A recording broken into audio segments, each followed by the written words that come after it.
This episode of Tekzilla is brought to you by Domain.com. Looks like it's time for another website we just can't get enough of. A website that we just can't stay away from because it's too useful, too funny, or just too darn irresistible. This week's pick, DMAChoice.org. Hey, want to stop receiving snail mail spam? Check out DMAChoice.org. First, you create an account and then start looking for magazines or catalogs that you no longer want to receive. Somehow, for example, I've been receiving Women's Day magazine, which is literally the worst. On this page, I can see how to unsubscribe and then mark my choices for that account. So you click on my choices, you can say I've not recorded any choices, I've contacted this company and asked to stop receiving mail, or I've contacted this company and asked to start receiving mail. So I have not yet contacted them, so I can update my choices there, and then you get an error pop up, but it actually works anyway. Sometimes, like in the case of another catalog that I receive called Soft Surroundings, which is exactly what it sounds like, I can actually have DMAChoice contact them for me on my behalf to cancel the subscription. Well, you know, I'd personally also like them to find and kill whoever signed me up for it, but they don't yet offer that part of the service, unfortunately. So we can do the drop down here and say start receiving this catalog or stop receiving this catalog. I actually already told them to get in touch with them to stop doing that, but that's beside the point. So then you can see all the catalogs and the choices that you have made about those catalogs or magazines. And so it's just a really great way to stay on top of all the crap that you're getting. You know, I swear to God, my husband Ryan is going to freak out if I get one more like random catalog that I never actually ordered. Like I bought something from 1-800-Flowers once, right, and I think that's actually where the Women's Day magazine started coming from. And I was like, no! But anyway, this is totally legit. I mean, it's actually recommended by the FTC as a way to stop getting spam mail to your house. It's recommended by them right there. Let's see, we're at DMAChoice.org. So it's super awesome. Pat actually suggested this one to me. So thank you, sir. I'm going to be making liberal use of this website going forward, and my mailbox thanks you. We get several pounds of dead trees stuffed in the mailbox, in part because like my wife ordered some clothes from LLB and I ordered some clothes from somewhere else, and now there's like literally 6 inches of fresh dead tree coming through our mailbox slot. It's terrible. It's like, I don't want that. The only way I like it is like somehow keeping the U.S. Postal Service in business. Except on Saturdays. Except on Saturdays now, which is really sad. Yes, it is. But anyway, all right, moving on though, check it out. Wayne sent us this question asking, I rarely use my Toshiba laptop in battery mode, therefore it usually has a 100% charge. Does keeping it plugged in 24/7 have any adverse effects on the battery? Wayne in Georgia. Well, okay, for the most part, no. Whether it's your laptop, your cell phone, your iPod, any other portable device that's got a rechargeable lithium-ion battery, there's enough intelligence built into the charging process, leaving it plugged in 24/7. It's no longer anything you have to worry about. 10 years ago, you'd be like, can I leave my cell phone plugged in? I should unplug it. I can't leave it overnight.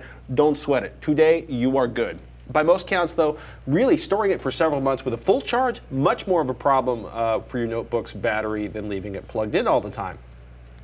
Seriously, if you're not going to use a device with lithium-ion batteries for a few months, get the battery either up or to 40 or 50% or down to 40 or 50% before you store it in a cool, dry place.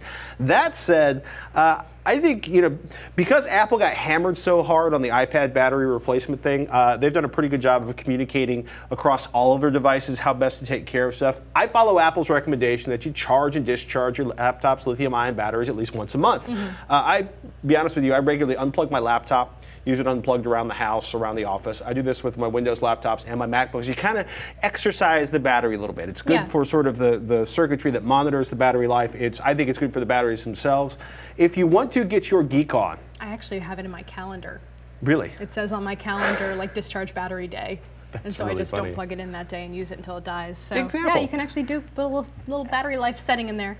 If you want to get nerdy, you want to get nerdy? Always. All right. Always. So go to batteryuniversity.com. This is an incredible website that is all about batteries, battery technology, battery charging, battery storage. Check out how to prolong lithium-based batteries. The site gets really geeky in a good way, but they note that the temperature you keep a lithium-ion battery at can degrade life much more quickly than basically cycling it, i.e. like taking it from 100 to 0, well, taking it from maximum charge that the internal charging circuitry will allow, because I don't want to get 32 emails being like, well, you should never actually let it to minimum charge because going below a 3 volt per cell in a lithium-ion battery creates issues. I got it. Most people don't get to monitor the actual voltage of their lithium-ion batteries anymore. But one of the things that Battery University has discovered, that the worst situation is keeping, quote, the worst situation is keeping a fully charged battery at elevated temperatures. For example, a gaming notebook with a fully charged lithium-ion battery is going to rapidly decrease the battery life. In a sunny window, for example. That would be even worse. Or leaving it, like, if you actually live in a place where you can leave a laptop in your car without it being stolen, like laptop on a 140 degree inside your car summer day. What about a hot cat? That is not going to help. Okay. So no hot cats laying on top of the laptop. It's, you know, it's if you want your cat to lay in your laptop, it's kind of funny. I don't want it to. Well, yeah, let's separate the cat electronic. We've done segments on keeping cats away from your cables and electronics. The thing with the spray and the mayhem and the horn. Look, bottom line, if you mostly use your laptop as a desktop PC, you don't need basically, like, because your battery in your notebook acts like an uninterruptible power supply. If you don't need that, you know, pull the battery out with around 40–50% charge, put it in a cool, dry location, you might double its life. You might take it from like 2 years of battery life to 5 years of battery life. Of course, if you're on one of any of the new fancy Ultrabooks or MacBook, basically most of the new MacBook, well, all the new MacBook Airs, you cannot remove that battery. Well, it's replaceable. But it's not easy to replace. You know, I think most people, though, actually use their laptops as laptops. So that's a lot of battery. I use my laptop as a desktop mostly. I have it docked at home most of the time. See, mine's all over the house. It's all over the office. I'm underneath my cubicle with it. I mean. Yeah, that's weird that you can do that.